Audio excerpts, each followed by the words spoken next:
Kapag ikaw ba ay nasa menopausal stage, may mga bawal na sa'yo? Mga bawal. So yung mga bawal naman sa'yo is usually mga pagkain.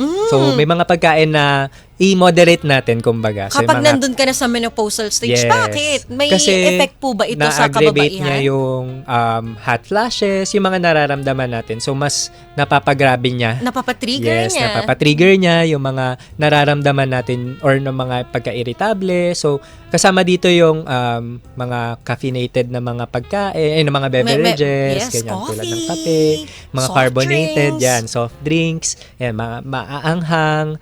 Actually, kasama rin ang pagyoyosi at pagbe-vape. Oh. So, iwasan natin. Iwasan talaga. Doon naman sa mga nasa stage ng menopausal na, paano daw ba magiging healthy at comfortable ang menopause stage nila? Yes, Diba? so maganda.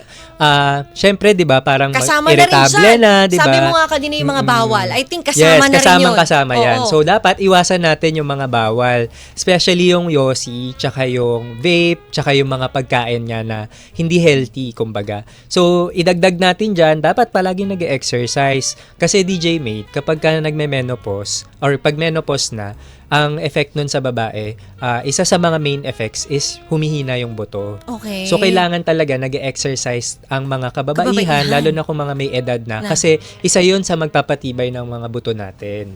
Yes, Yung so dapat pag-i-exercise. nag-exercise. Especially yung mga tinatawag nating weight-bearing exercises. So, yung mga nagbubuhat ka, ganyan. So, yun yung mga kailangan nating exercises. Dapat natutulog din na maayos. Sa mga adults, dapat 7 hanggang 9 na oras. 7 to 9 hours ang tulog natin.